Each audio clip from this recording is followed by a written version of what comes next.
On the first day of 1956, one of the greatest legends of our time recorded Heartbreak Hotel in Nashville, Tennessee. His name was Elvis Presley, and this, his first hit, officially introduced him to the American national music consciousness.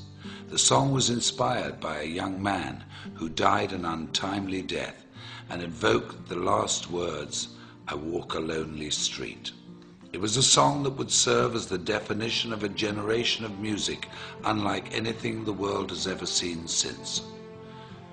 On that day, something else had taken place, perhaps not so momentous at the time, but that would prove to also define a generation, not of music, but of changing people's lives, and who would also die an untimely death as fate would have it.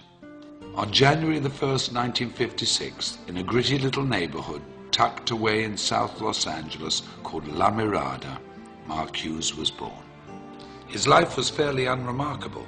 Born to Joanne Hughes and raised by her and Stuart Hartman, whom she married, Mark was probably reared much like many of us. Mind your manners, be responsible, keep your elbows off the table, make good choices.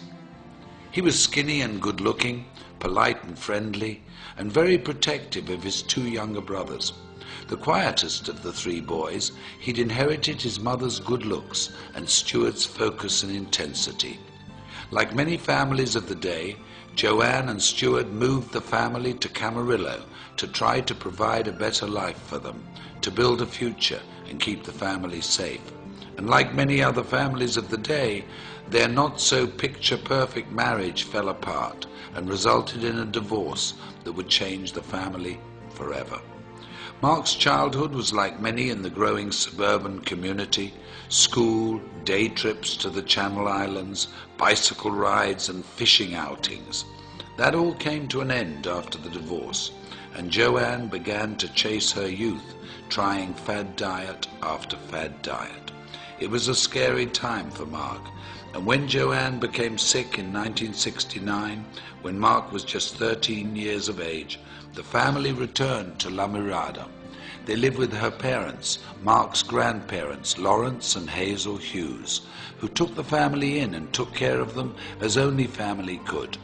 But despite their best efforts, and with Mark's never-ending grief, Joanne died of complications from the deadly combination and steady use of weight loss and sleep aids. Mark was only 19 years of age. It was then he decided he would make a difference in the world, with his mother as his beacon, and the goal of preventing what had happened to her happen to anybody else.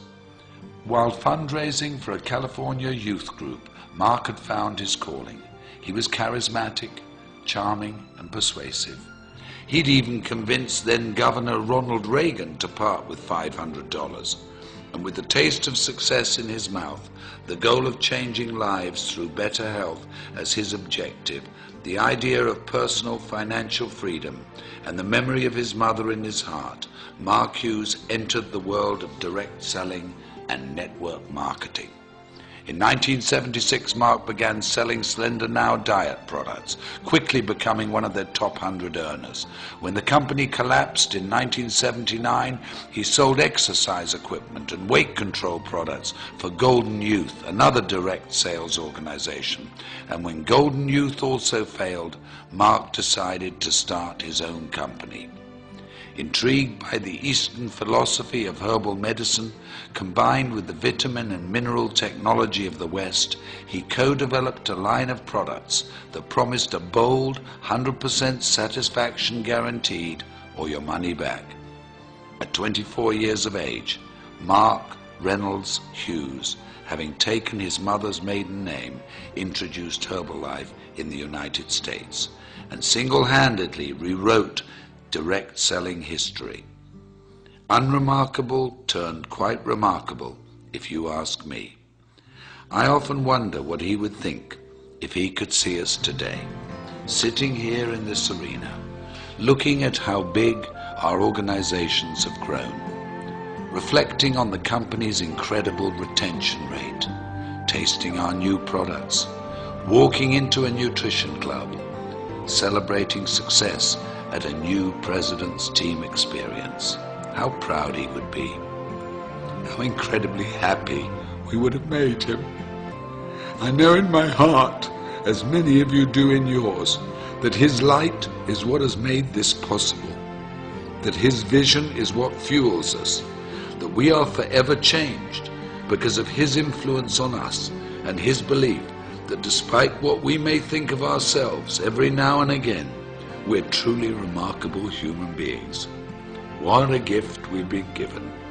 What an incredible, invaluable, unique gift.